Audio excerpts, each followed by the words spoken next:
السلام علیکم محترم ناظرین، آج بات کریں گے دہریوں کے ملک میں حفاظت قرآن۔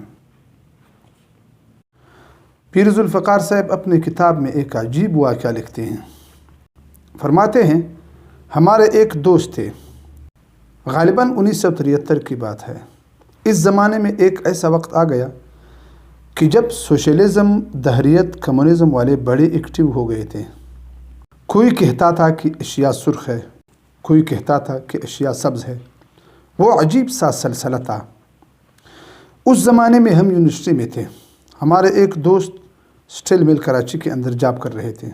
مل والوں نے ان کو رشیا بھیجا ٹریننگ حاصل کرنے کے لیے۔ وہ کہتے ہیں کہ جمعہ کا دن تھا۔ میں نے لوگوں سے کہا کہ مجھے مسجد دکھاؤ، میں مسجد میں جا کر نماز پڑھوں۔ لوگوں نے کہا کہ جی یہاں باقی مسجدیں تو بند ہیں، بس 1-2 مسجدیں سیاحوں کے لیے کھلی ہوئی ہے، آپ یہیں اپنی جگہ پر پڑھ لیں۔ میں نے کہا نہیں، میرا دل کافی اداس ہے، میں مسجد کے لیے جانا چاہتا ہوں۔ مسجد میں گیا، وہاں مسجد کا خادم ملا۔ میں نے کہا کہ مسجد کھولو۔ اس نے کہا کھول تو میں دیتا ہوں، اگر آپ کو پولیس پکڑ کر لے گئی تو ذمہ دار نہیں ہوں گا۔ میں نے کہا کہ مجھے پرواہ نہیں ہے، میں اپنے ملک میں بھی مسلمان تھا، یہاں بھی مسلمان ہوں۔ میں اگر اپنی نماز ادا کروں گا تو کون مجھے پکڑ سکتا ہے؟ میں مہمان ہوں، باقی تو نہیں آیا۔ کہنے لگے کہ میں نے اذان دی، نماز پڑھی۔ قریب کے گھروں کے جو بچے تھے انہوں نے مجھے دیکھ لیا۔ انہوں نے اپنے گھر والوں کو جا کے بتا دیا۔ جب میں نماز پڑھ کر نکلنے لگا تو قریب کی چند مرد اور عورتیں تھیں، وہ آئے۔ انہوں نے اشارہ کیا کہ آپ ہمارے پاس چائے کی دعوت قبول فرمائیں۔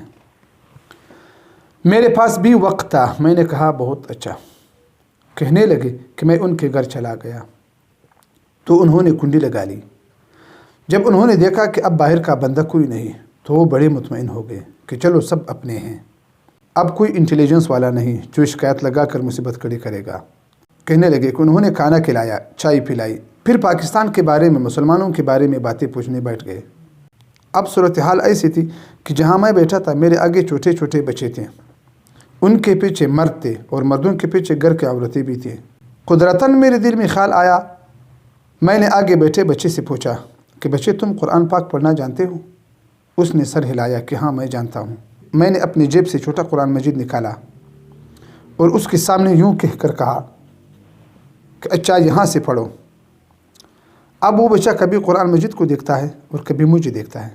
میں نے کہا کہ پڑھو نا، اعوذ باللہ من الشیطان الرجیم، یا ایھا الذین آمنوا قوا انفسکم واہلیکم نارا۔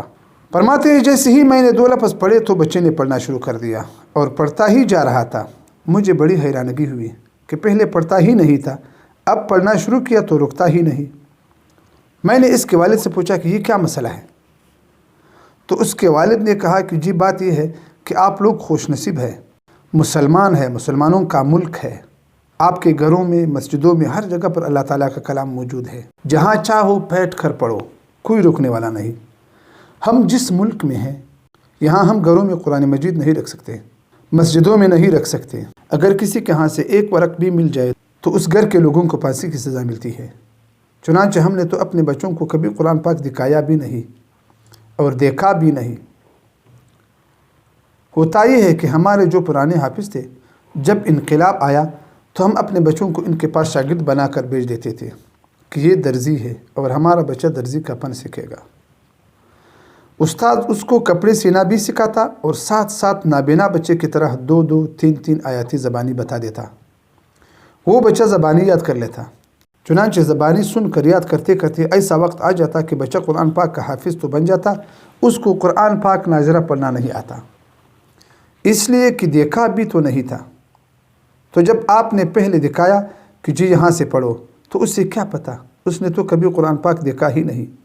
وہ کہنے لگے کہ میں حیران ہوا کہ لوگوں، تم کاغذ پر لکھے ہوئے قرآن پر تو پابندیاں عائد کر سکتے ہو، جو سینوں میں لکھا ہوا ہے تم اس پر کیسے پابندیاں عائد کر سکتے ہو؟